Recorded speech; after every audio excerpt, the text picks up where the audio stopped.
Thursday के बारे में ऑफ कोर्स हम बात करेंगे क्योंकि उसी की वजह से आज हम बात कर रहे हैं। तो आप की फिल्म की जर्नी की अगर बात करें, एक्टिंग की जर्नी की बात करें, तो आपने हमेशा ही ऐसी स्क्रिप्ट्स चुनी हैं जो बहुत ही जैसे बांध के रखे, ऐसी हो, ग्रिपिंग हो। और लेकिन वैरायटी भी बहुत है, आपने जो भी किरदार प्ले किए है उसमें। तो कैसे सब्जेक्ट्स आपको टेम्प्ट करते हैं एज एन एक्टर? सब्जेक्ट से भी ज्यादा मैं कहूंगा कि कहानियां अट्रैक्ट करती हैं, क्योंकि सब्जेक्ट कोई सा भी हो, लेकिन कहानी किस तरह से लिखी गई है वो मेरे लिए हमेशा मायने रखता है।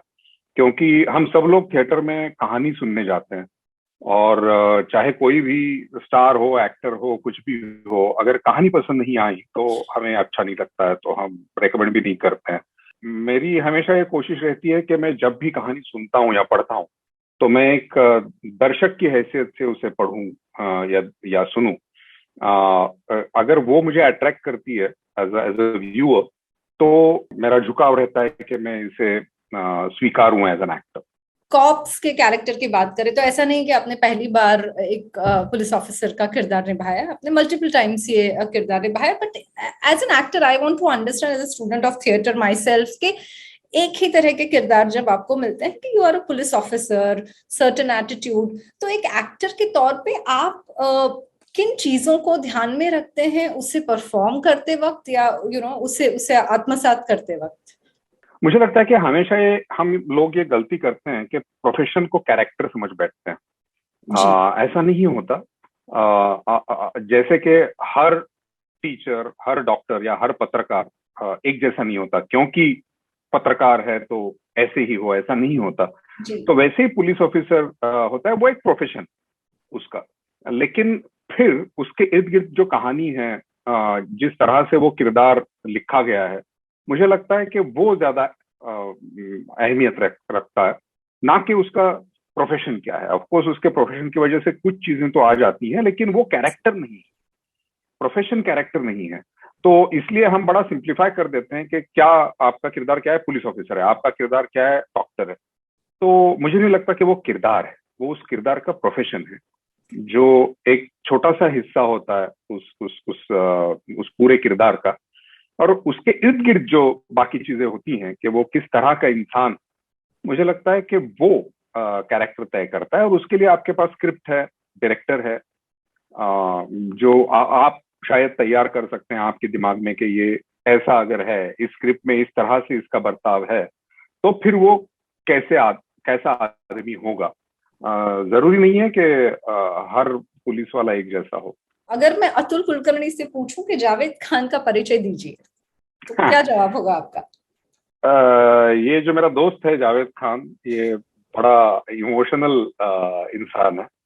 एक तरह से राइचस है, इमोशनल है, बच्चों के प्रति उसे बहुत प्यार है। वो ये चाहता है कि ये जो भी सिचुएशन है उसे मैं सॉल्व करूं और कोई हर्ट ना हो जाए। तो इस तरह का उसका बेसिक एटीट्यूड है। और तो एक ऐसा इंसान है कि जो मल्टीपल लेवल पे काम कर सकता है। उसकी इमीडिएट बॉस जो कहती है, उसके जो बॉस हैं कमिश्नर, वो प्राइम मिनिस्टर इन्वॉल्व हो जाती हैं, प्राइम मिनिस्टर के सेक्रेटरी हैं, एक तरफ नैना है। तो इन सबसे डील करने की क्षमता उसमें है, और सबके साथ डील करके एक एमिकेबल सिचुएशन वो ढूंढ सकें किसी भी सिचुएशन में। इस तरह का उनका बर्ताव है। और अगर हम इस फिल्म की बात करें, I watch the film, it's a wonderful film, congratulations to the team. As an actor, आपने जब पहली बार ये स्क्रिप्ट पढ़ी, तो ये पूरा मुद्दा, इसको किस तरह से स्क्रीन पे रखने का जो जो एक प्रोसेस तय किया गया था, उसको लेकर आपके फर्स्ट थॉट्स, आपके इमीडिएट रिस्पॉन्सेस क्या थे? बहुत बढ़िया कहानी, ये मेरा फर्स्ट रिस्पॉन्स था। क्योंकि लिमिटेड लोकेशंस हैं, आपको एक थ्रिलर कहना है तो, लेकिन ऐसी बात नहीं है कि आप बहुत बड़े कुछ लोकेशंस में चले जाते हैं, ऐसी कोई बात नहीं है। वहीं दो तीन लोकेशंस पे आप खेलते हैं, और फिर भी आपको बांध के रखना है ऑडियंस को। और जो उसका मुख्य मुद्दा है कि क्यों किडनैप किया है नैना ने, उसकी तरफ ले जाना है ऑडियंस को, और तब तक उस ऑडियंस को होल्ड करना है जब तक आप अपनी असली बात उन तक नहीं लाते हैं। तो उस मायने में ये बहुत ही मुश्किल स्क्रिप्ट है लिखने के लिए और एग्जीक्यूशन के लिए। Full credit to Behzad who has written it with Lobo, and of course Behzad has directed it. And those in filmmaking, you of course would understand how difficult it is to hold the audience with only limited locations, limited characters, no big fights and songs and dance and this and that, but you still hold the audiences and you take them to the final thing that you actually want to say. Your experience in the film industry is vast. तो पहले जो फिल्में बनती थी और फिर जैसे जैसे धीरे धीरे चेंज आया, फिर ओटीटी की वजह से और चेंज आया बहुत। ये एक हमेशा बात होती है कि बॉलीवुड में थोड़ी ना हॉलीवुड जैसी फिल्में बनती हैं, लेकिन बहुत सारी चीजें बदल रही हैं।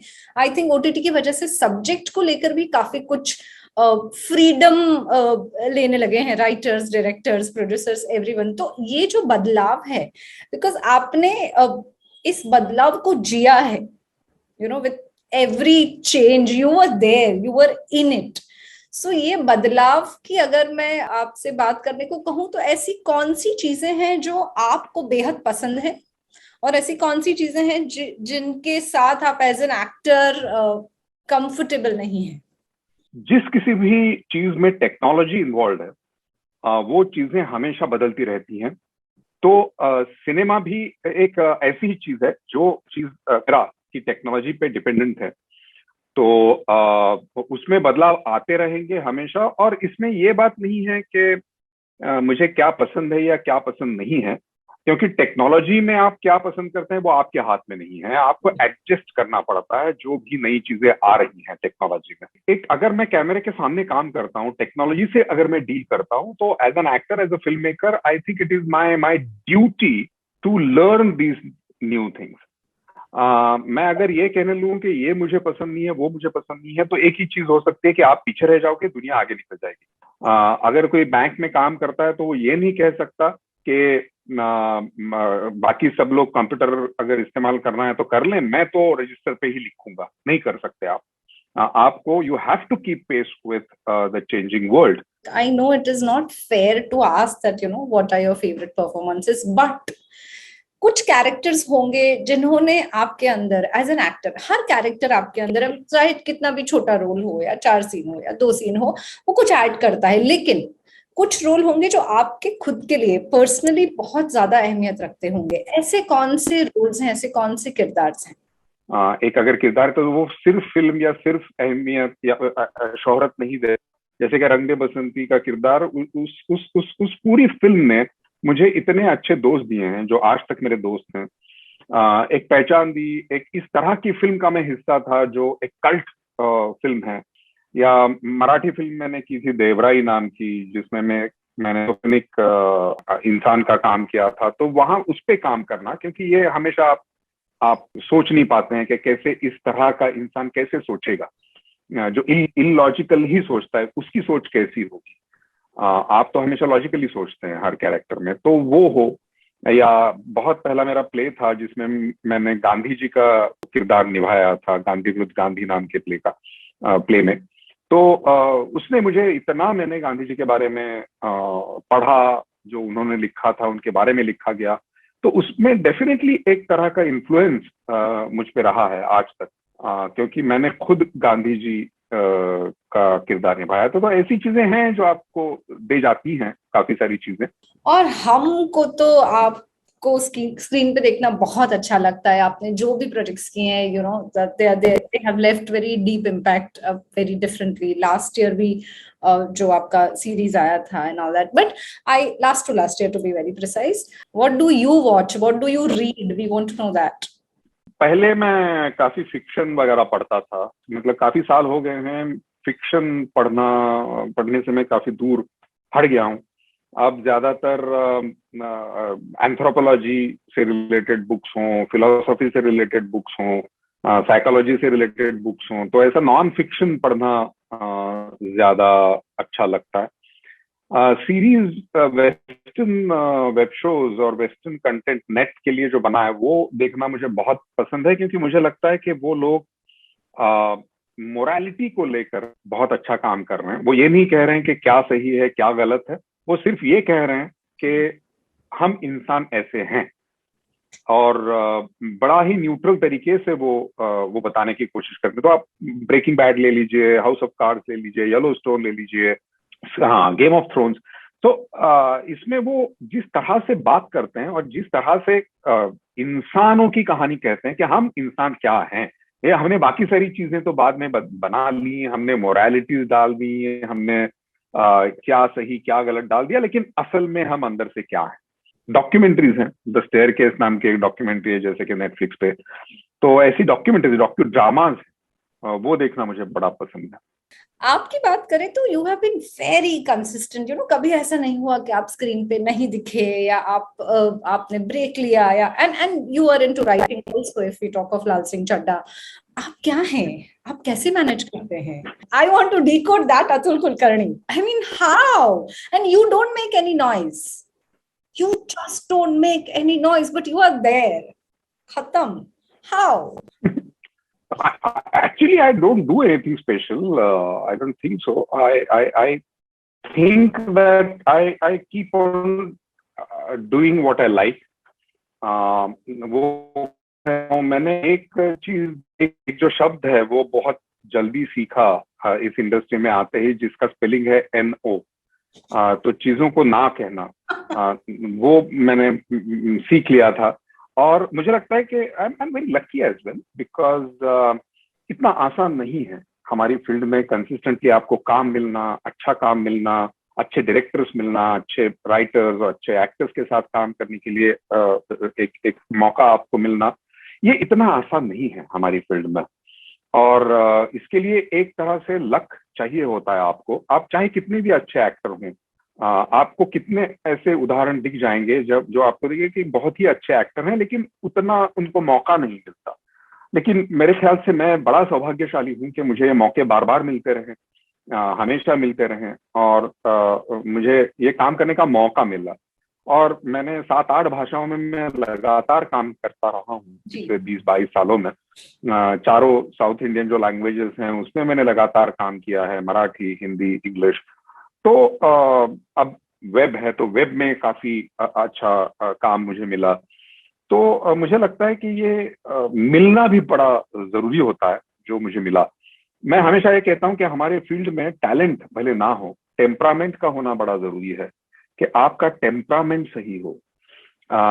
टैलेंट यहाँ वहां हो जाए कुछ फर्क नहीं पड़ता, 2-4 आप थोड़े कम अच्छे एक्टर हैं तो फर्क नहीं पड़ता, लेकिन आपका टेम्परामेंट अगर ठीक नहीं है, आपकी जिंदगी को अगर ज्यादा मायने नहीं देते हैं, आपको प्रोफेशन, आपका जो प्रोफेशन है, कोई भी प्रोफेशन, सिर्फ हमारा प्रोफेशन नहीं, आपका जो प्रोफेशन है उसे आप आपकी जिंदगी से ज्यादा अगर महत्व देते हैं तो आप गलत हैं। ये जो गलत चीजें हमें आजकल सिखाई जाती हैं कि वर्कोहॉलिक, फिटनेस फ्रीक, मैं तो हमेशा कहता हूं कि अल्कोहलिक फ्रीक ये निगेटिव शब्द हैं। इन्हें आप भले एक अच्छे शब्द के सामने जोड़ दो, इसका मतलब ये नहीं होता कि वो अच्छे हो जाते हैं। तो workaholic is a wrong thing, fitness freak is a wrong thing. तो आपकी जिंदगी जो है, आम जिंदगी जो है, आप खुश हैं क्या, ये मुझे लगता है कि बहुत जरूरी है देखना। और इसके लिए आपका टेम्परामेंट जरूरी है, आपको चाहे सक्सेस मिले या फेलियर मिले। तो ऐसी फील्ड में तो आपका ये टेम्परामेंट ठीक हो, आप बैलेंस्ड हो, ये बड़ा जरूरी है मेरे ख्याल से। This is so important, simple but very important. और जिस तरह के फील्ड में आप काम करते हैं वहां पे ये मेंटेन रखना, I am sure not easy. I will let you go, before that some quick questions. आप चाय पी रहे हैं, but are you tea person और अ कॉफी पर्सन?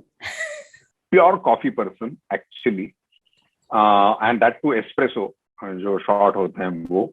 मैंने होम्योपैथी की दवाई में ले रहा हूँ किसी चीज के लिए, तो उन्होंने मना कर दिया है कॉफी, तो इसलिए मैं चाय पी रहा हूँ अभी। लेकिन I am not tea person at all. And coffee भी ऐसा नहीं कि मैं दिन में 5 बार कॉफी पीता हूँ, ऐसा नहीं है, 2 बार पी लेता हूँ। लेकिन कैफेज मुझे बड़े अच्छे लगते हैं दुनिया भर के। मुझे कैफेज में बैठना, वहां पे लोगों को देखना, कॉफी, केक, थोड़ा सा, तो मैं जब भी यूरोप ट्रिप जाता हूँ 1-2 महीने के लिए, तो मेरा यही काम रहता है, बहुत चलना, अच्छे कैफेज ढूंढना और वहां पे बैठ जाना। So I believe you must be a mountain person. I'm not a mountain. I am neither a sea person. I am a शांत जो पानी होता है वो मुझे पसंद है, लेक या कैनल, या शांत नदी। And what kind of music do you like to listen? मैंने जब बंदिश बैंडिट्स की और जो शो था अमेज़न पे, और जब वो बाहर आया तो किसी ने मुझे एक स्क्रीनशॉट भेजा था, किसी फैन ने, कि उसमें अगर आपने अतुल कुलकर्णी टाइप किया तो गूगल पहला आपको ऑप्शन देता था, अतुल कुलकर्णी अ सिंगर। तो ऐसा ऑप्शन आता था उसमें। लेकिन मैं कहूँ कि मैं अब इस नतीजे पे पहुंचा हूँ कि मुझे म्यूजिक अच्छा नहीं लगता ज्यादा। I am not at all music person. जब म्यूजिक बंद हो जाता है उसके बाद जो शांत हो जाता है वो मुझे ज्यादा अच्छा लगता है। I can't listen to music for a long time. So आप साइलेंस की अहमियत पे इतना जो वजन दे रहे हैं, तो do you like to, are you a people's person और यू लाइक सॉलिट्यूड?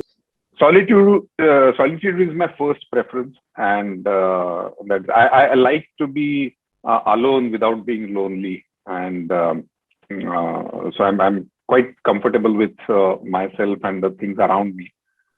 लेकिन ऐसा नहीं है कि लोग मेरे दोस्त नहीं है या कुछ, बट वो उतना ही होता है। After some time I like to go back. I can't really be with people so much. On this note of you telling us that you don't like to talk to people a lot, हम आपको जाने की इजाजत देते हैं। Thank you very much. It was Thank you, lovely Charishma. talking It was to fun. you. It was really nice. Subscribe to Midday India. Get direct notifications on all our videos by clicking on the bell icon.